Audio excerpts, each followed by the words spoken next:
would you like to respond briefly on that, and then we'll have another question? Well, I just wanted to respond one thing on the Constitution, that there is legal tender. Article 1, Section 10 clearly states that no state shall make anything but gold and silver coin legal tender in payment of debt. Since the federal government is not given the authority to do that, it's clearly reserved to the states. So that is what is legal tender. Right now, you know, we are not, but there is that framework. And the one thing we do need, what you're talking about, is there is a bill to exempt from income tax the profits on gold.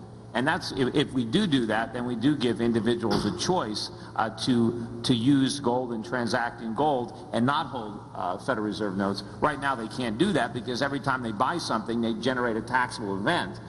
So in order to have a real competition for the Fed, you need to remove the income tax on gold. What are the chances of that bill passing? Zero or? Probably zero, yeah. Zero. I guess. Actually, but if I'm in the Senate, at least I'll vote for it.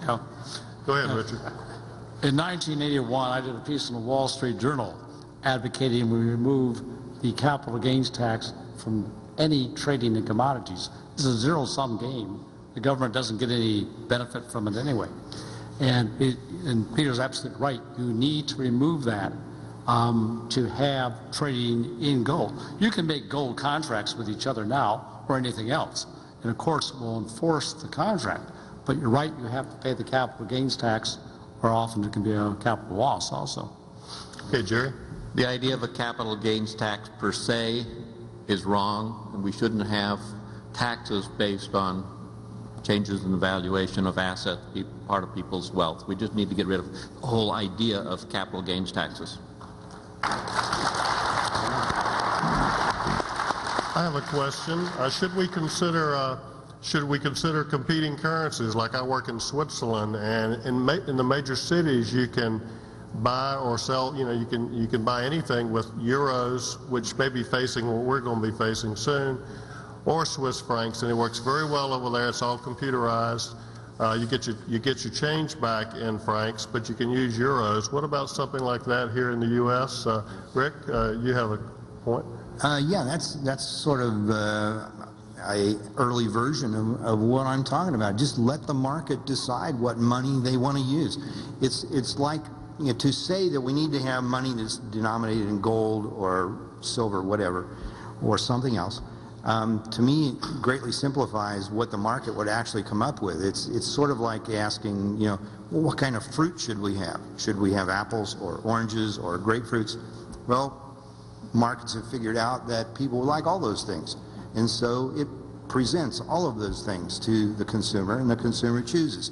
And the money should be done the same way. You just choose which money you want, and over time, something will shake out as being more reliable than something else. And that's where gold, silver, and copper, too, became money. That's how they became money, is just through these choices. And that is starting to happen now already as people get afraid of paper currency, of fiat currency. And I'm just saying let it continue and let the markets do the job. Yeah, you know, the advent of the debit card actually makes that very easy. You know, you can walk into a department store with a debit card, and, you know, the bank doesn't know whether you have Swiss francs or U.S. dollars in your account. And so Americans can have a choice. They can have on deposit dollars, they can have Swiss francs, they can have ounces of gold. And when you put your credit card and buy something for $30, the bank can debit your gold account how many grams of gold it needed based on the exchange rate that day. The only thing we really need to make this system perfect, again, is to eliminate the capital gains tax, not only on gold but on other currencies, so that you don't have to keep track of the dollar value of your other currencies every time you decide, you know, to buy, a loaf of bread using your debit card. But it is very simple. And of course, if we had this, if we were doing this, that would put a lot of discipline on the Federal Reserve, because if they were printing too many dollars, nobody would want them. Nobody would use them, and that would force them to be disciplined.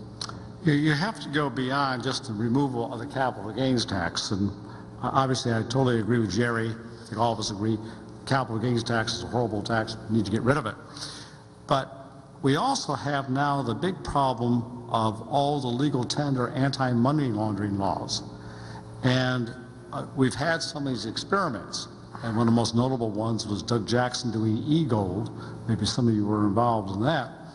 And the feds basically shut him down because he did not, quote, know his customers of all the people who were using e-gold, and some were using it for gambling or pornography or whatever. And that's how the feds got him.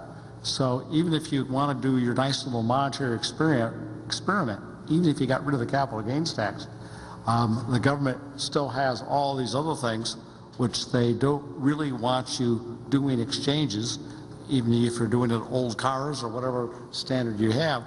And it's a big problem.